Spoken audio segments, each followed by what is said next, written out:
Today we're in Oklahoma, on site at Carenet Pregnancy Center of Norman. The Supreme Court decision, Roe v. Wade, made it legal for women to choose to abort their babies for any reason throughout pregnancy. As a result, more than 2,300 pregnancy care centers have been established to help women make a life-affirming choice when faced with an unexpected pregnancy.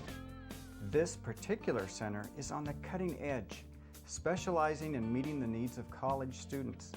Come inside while I take a closer look at what's behind a woman's choice. Before visiting the center, I talked with Sarah Connolly, an Oklahoma University student and pregnancy center volunteer. We spoke about the development of the Carenet Pregnancy Center of Norman. When the center first started back in the 80s, it was actually over on campus by the dorms. So, the initial vision with the founder was that she was walking on Campus Corner, which is on the other side, and saw all these people and just thought that they needed help and that there was just a need here in Norman, specifically for the OU campus. So, although we're not as close to campus as we once were, we've got more services to offer and more availability to everybody in Norman. Do you think the center can have a notable impact on the problems facing the campus students here? I would say yeah. I think we've already seen that kind of come through, and we always have a lot of college students that come through, and can't really deny that. We have ties here on campus. We have a campus organization. We partner with some of the women's groups on campus, and they'll hand out our cards if they know a girl's in need or in crisis. I talked with Jenae James, a college student who needed support and options when she found out she was pregnant. I guess it's probably been about 2 years now, a little bit less than that, I got pregnant. And I really didn't know what to do at first. I didn't know if I wanted to have an abortion, if I wanted to keep my baby. I was just so afraid that my mom was going to be disappointed in me and the rest of my family, and I was in college, didn't think I was going to be able to finish. I just really needed to talk to someone. I didn't know what they were going to say to me. My boss at work actually called Carenet. Really? Yes, and made an appointment because I was at work crying, and we just talked about everything. I was kind of scared. I wasn't ready to have a child yet, but it was just, I guess, for me, just such a good opportunity to get everything out in the open and just to talk to someone and figure out, okay, what is it that I'm so afraid of having a child, and... So they showed you the bigger picture? Right. Oh, okay. And when you saw that bigger picture, it wasn't so frightening to you? Oh, no, not at all. And the best thing about it is they teach you kind of what's going on with you while you're pregnant and then what to do after you have the baby. Like I said, I think most people, the reason why they choose to have an abortion is because of fear. They don't know what the future's going to be like. They're afraid of how everyone's going to look at them because they have a child. And in being able to sit down and talk to someone, you're looking at more than just this one moment of, okay, I'm pregnant, I can go get an abortion, no one will know. Well, you'll know. And then any child that you have after that will always be your second child, not your first. And I have my first child. She's sitting here. And obviously it didn't destroy your plans for college because you're still in college, right? Yes, I am. So tell me a little bit about that. Well, my teachers actually are very understanding. I took her to class with me when she was first born. Took her little carrier, and she would just kind of sit there and sleep. And it's just people just come out of everywhere really to help you. And my roommate is a big help. She picks her up when I have to work. She picks her up when I'm in class. Her dad helps. Her dad's parents help so much. So I just thought that I was going to be doing everything alone, and I'm not. And I'm going to be able to finish school. So that's the most exciting thing. Your life's not over just because you have a baby. Not at all. I still get to talk to people. I still see people. I still go to class. I still go to work. I still get to see friends outside of that. And it changes, but it changes in better ways that I didn't even, think about. So what would your life be like without Avery? I honestly don't know what I'd be doing. I think I'd probably be doing something not worthwhile. I'd probably be getting in trouble. That's kind of how I feel. She keeps you focused, definitely. Keeps you grounded? Mm-hmm. When we return, Carenet Pregnancy Center's Executive Director, Drwenski, talks about the value of being relevant to the university culture. Remove the cross and the symbols and the baby booty pictures off the wall, Because, I mean, I think the pregnancy center movement at large has a PR problem. Facing life.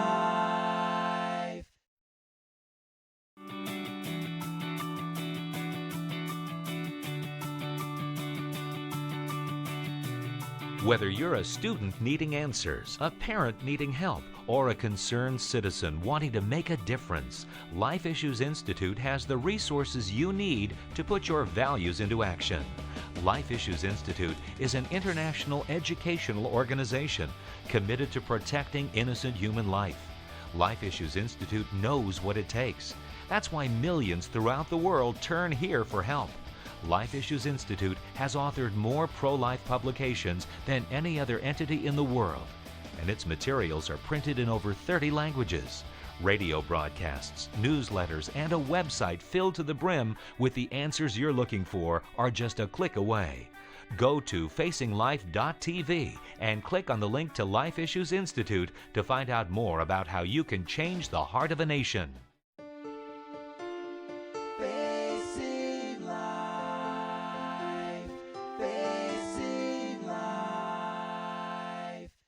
The February 2007 issue of Time magazine published an article titled "The Grassroots Abortion War."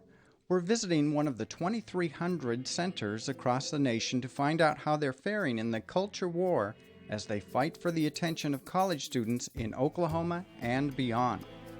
Being in the college community that we're in, we have a really unique opportunity to bring relevance in the pro-life movement to really a whole new level. We're really trying to provide a roadmap for other centers across the country too, to say, dream big, you know, look at what you can do when you think like a professional, when you run your shop like a business, and when you're not afraid to do things that make you more relevant, which is, you know, remove the cross and the symbols and the baby booty pictures off the wall, you know, because, I mean, I think the pregnancy center movement at large has a PR problem. We have to overcome a lot of the politics of abortion before we can reach out and minister to a woman. If you look at the abortion debate in our country over the last 33 years, it's become increasingly polarized by the media. In my opinion, it's, you know, that both sides that are the most shrill tend to be the loudest voices. And so it drowns out the people that really care about women and that really care about the preborn children that are involved in this issue. And so you have to go the extra mile to be able to get past that. And I'd say that's really what our goal here at this center, is to be more culturally relevant, show how to do more effective ministry, and to have services, medical services, that bring more traffic through your door. To be culturally relevant, Sarah designed MySpace and Facebook web pages for the center. The Client Services Director, Leona Chapman, directs pregnancy wellness and volunteer recruitment programs. She also oversees the quality control of all programs. Allison Stowe is the RN who performs the ultrasounds, pregnancy tests, and is getting ready to launch the center's STD testing. What was your experience with the staff like here at the center? It's great. I come in, everyone knows who I am, everyone knows who she is. It's just nice that you come in and people ask, you know, what's going on, how you're feeling, how's your day going. Even now, you know, we come in to visit, everyone's just so excited to see Avery, and she just gets all this attention, and it's so nice. So your relationship went on with this center even after Avery was born? Yes. And did you find they had an interest in your well-being after the child was born? Definitely. They had the time like a closet, and so you could get things for the baby, like diapers, and let's see, what else did I get? I got like a chest drawer full of clothes for her and things like that. Have you had the opportunity to talk to another pregnant woman contemplating an abortion? Not contemplating abortion, but I have had the opportunity to talk to another pregnant woman, and it was actually after I got pregnant, and she sat next to me in class. I didn't even know she was pregnant. She told me one day later that pretty much about a month after I had told her that she found out that she was pregnant, and just with me going through everything I was going through, I guess she felt like she could handle it too. And so for me, that was kind of neat to know other people, I guess, are looking at you and you're kind of giving them the push that they need to make the correct decision. In order to meet the needs of college students like Jenae, Crystal and her staff had to jump over some hurdles and establish certain goals. How are you reaching these goals? Well, the first hurdle was raising enough money to get out of the dumpy shopping center that we were in. We were sandwiched in between a hardware store and a gasoline station, and so that wasn't very inviting to young women. So the first key portion of that was image of the building and the location we were at. So the first major goal was building out space that was suited to the medical services that we're going to be providing here, and really being in the heart of the medical community. And when you do that, it gives you a really added layer and boost in your credibility and your visibility among not just women, but men in the community as well, which is somebody that we hope to reach with our STD testing and treatment. And so the first layer was location. What we're working through right now is a total rebranding of our center, everything from our logo to our name. We'll be launching a new website. The next thing is with the marketing portion of what you do. You have to go where your clients are. You know, one of the most frustrating things to me is that centers are still spending the majority of their marketing budgets on phone book ads. Now, if you're under the age of 30, you haven't looked at a phone book since 1998. You know, I mean, they're just not relevant. Nobody looks at them, nobody uses them. Occasionally, maybe you do, but Google is not just a place, it's a verb, and it's, you know, so you need to be on the internet, you need to be on MySpace, you need to be on Facebook, you need to have a really top-of-the-line website that's very credible. You have to live in their world. So that's, you know, the other key component of what we're going to be doing, and some of that we've already launched. We have a really great presence on MySpace and Facebook, and the goal of that is we have labeled ourselves and focused, we've kind of positioned ourselves as healthcare, women's healthcare advocates in those social networking websites. Sarah says their MySpace page is getting the attention of people beyond the state of Oklahoma. I created a MySpace page for us. I mean, we saw like a couple hundred hits just within the first few days. And really? Yeah. I mean, which in all things considered was pretty great for us because we didn't know what to expect with it. I mean, just putting it out there, and you know, we got a lot of people who were from other states who were like, I just emailed you and had a question and you were so responsive and you were so helpful, and now I'm telling all of my friends. I went to one girl's page and she had a link to our page on it saying every woman should go to this page, and it was just like, it was really encouraging to know that like people were really embracing what we had to offer. They can actually go to our sites on these social networking sites. And they can ask questions from a nurse who's on call 24/7. They can email them. That's a lot of anonymity that really is a great way to build a relationship with a young girl online, because she doesn't feel threatened, she feels totally confidential, and she knows that she's talking to a credible professional nurse. Instant messaging is another great way to reach out to the 18 to 24-year-old demographic, because it's a non-threatening way for them to contact you, and it's a way that they know how to communicate. If you're not relevant and your message isn't targeted and you don't know who you're talking to, you know, you're dead on arrival. And there's no reason to not apply business principles and best practices even when you are in the ministry arena. So that's really what we're striving to do here. When we return, Crystal shares her personal attachment to this pregnancy center, and she'll talk about the importance of STD testing. Facing life. Facing life. Facing life. Located 5 minutes away from Oklahoma University, Carenet Pregnancy Center of Norman is redefining what it means to be a pregnancy care center. It's estimated that 1 out of 4 college students graduates with an STD. That's not my statistic, that's a statistic from the Center for Disease Control. So that's huge. And kids don't know that because Planned Parenthood doesn't tell them that. Their sororities and their fraternities don't tell them that. You know, when they go into freshman orientation, nobody talks about these things. So when you can get involved as a pregnancy center in STD testing and treatment, and you can do it at low cost, which is what we're doing through a couple of key partnerships. Number one, you're taking away market share from Planned Parenthood. You're offering services that are very relevant, that increases your traffic, you know, into your center. By the way, it brings men into your center as well. So you're building relationships with all of these kids, you know, and people are finding out about you, and they're using your center and they're using your professionalism before they even have an unplanned pregnancy. What percentage do you think of the women coming into your center are from college? I'd say, probably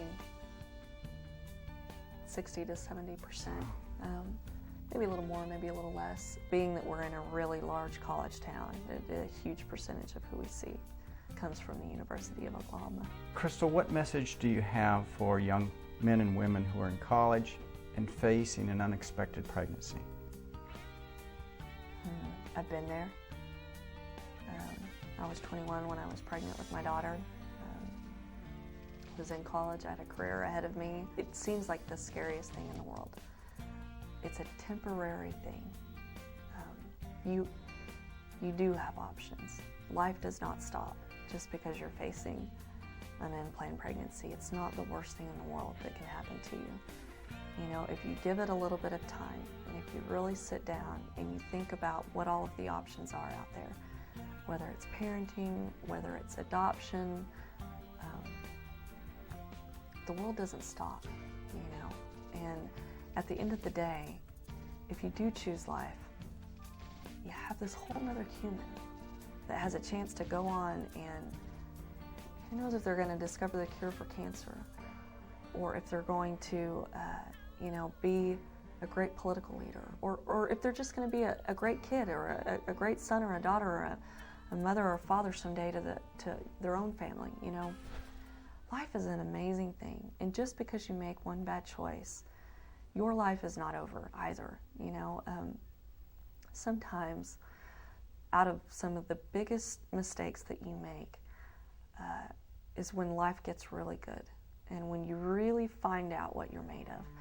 Coming up, Sarah, tell me a little bit about what you're doing with sororities on campus. Facing life.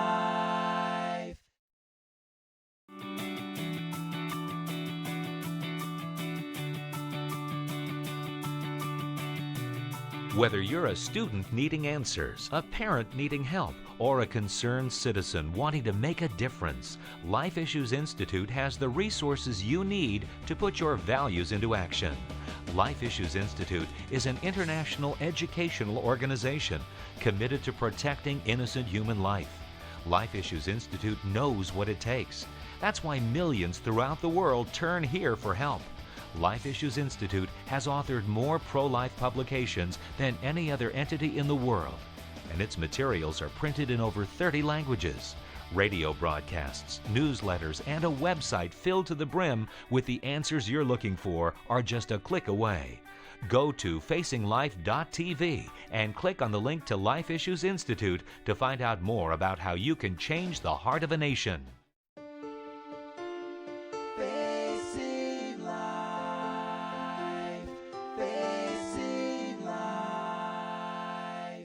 Norman, Oklahoma is home to Oklahoma University and Carenet Pregnancy Center. I talked with mother and college student Jenae James, executive director Crystal Drwenski, and volunteer Sarah Connolly about this center's role in campus life. Sarah, tell me a little bit about what you're doing with sororities on campus. Not me specifically, but there's a couple of other girls who are volunteers that are also EU students who are actually in sororities. And what they'll do is they'll go when they have a chapter meeting and they'll pass out our information, or they'll just kind of present the services and just say, we know you may not need it right now, you may not need it ever, but somebody you know will need it. And just kind of hand it to them and say, just refer them. I mean, nothing's a firm commitment. There's no charge involved. So you don't have to worry about, well, I went to this place and dropped $10 and didn't get anything out of it, or, it's kind of a real big need. And then, so. Are they open to these services? Yeah, I think pretty much. I mean, kind of like the whole thing, like, you're not really open to it when you're not in crisis, but as soon as you or somebody you know is like in that kind of crisis mode, it kind of like brings back in your head. I remember those Carenet people come in and talking to us and saying that there was we could benefit from this. Crystal says that this center's business model is not exclusively for her center. Now, are you doing anything to let other centers know what you're doing, to share your concepts with them? Whatever we build here, whatever we do, whatever we have success with, our marketing tools, our brochures, our website, our logo, we're going to open that up to any center that wants it. It's not ours. It's not ours. This isn't our mission. This is anybody who believes, in pro-life work and who has a credible pregnancy center is going to have access to these things. I got involved with this pregnancy center, one, because I am a birth mother and I have walked a mile in a young woman's shoes when she's gone through that. But I came out of the political arena after working in it for 3 years. The whole arena of politics has so many challenges. Hear me in this. Public policy is vitally important, and we have to have people that are willing to fight in our courts, in the state legislatures, and in Congress to reverse Roe v. Wade and advance life-affirming policies. But to do that to the exclusion of ministry is a mistake. To not invest in the front line, which primarily are these pregnancy centers. If you are a pro-life believer and you feel passionately about this issue, if you are not supporting your local crisis pregnancy center, if you are not volunteering your time, if you are not making sure that you're in some way loving on a young woman or a young man that is in crisis, don't you dare call yourself pro-life because you go down to a voting booth and you vote for a pro-life candidate, because it's not enough. The other side for the last 33 years has been about being on the ground, building their clinics, building their resources, building their front end, places where women can come, and we have not done that. We have not invested the same amount of time and energy and resources into our frontline ministries. And we see the result of that. The result of that is we still have a statistic in this country that says 4,000 children a day are aborted. What are we doing to stop abortion today while Roe v. Wade is still the law of the land? And the answer is invest in these pregnancy centers. Get involved. Carenet Pregnancy Center runs with the help of 17 volunteers and gaining more on a daily basis. I really think that it's important for the pro-life movement to really get up off the couch and do something about your beliefs. What type of society do you think we'd have if there were no crisis pregnancy centers? One with a lot less people. Because I think that a lot of people would have abortions, and I think, just like emotionally, I think they'd be damaged, and they'd have to carry that around with them for the rest of their lives. So it's really important to talk about it. Even people who have had abortions need to talk about that. What impact do you think you're going to have on your generation? I think we're going to have a pretty big impact. I know personally, like my sophomore year in college, 3 of my friends got pregnant, and each of them chose 3 different paths. And the ones who had the support team of a place like Carenet really stood their ground and, were able to get through it and have a great life. And the ones that had no support system are really just crumbling beneath themselves. And that's really hard to see people not want to take on help and not want to receive help from someplace. At Carenet, we're not going to beat you over the head with a Bible or say what you're doing is wrong. Oh, you shouldn't be doing that. That's not our goal and that's not our objective. But people feel that might be what's going to happen to them when they come into our center. And I think that by changing the way people view us in this generation, will definitely change the way people view it in the future generation. So they won't feel that hesitancy to walk into a place like Carenet and to be so well received and welcomed by the women. Carenet Pregnancy Center uses relatively new technology such as MySpace and Facebook to reach college students who are facing unexpected pregnancies. With innovative new methods, they're able to more effectively meet the needs of students on campus. And by demonstrating they're centrally relevant to the lives of these young adults, the center can reach out to more people who need their services. Perhaps this pioneering new facility will pave the way for many other pregnancy care centers to follow. Thanks for watching. Part of being relevant to the next generation is effectively communicating a pro-life message. We've got the perfect tool to help you. Go to our website at facinglife.tv to get your free wristband. Wear it proudly to tell others you stand strong for unborn babies and their mothers. While there, find out how you can get a copy of today's episode, Be Relevant, on DVD.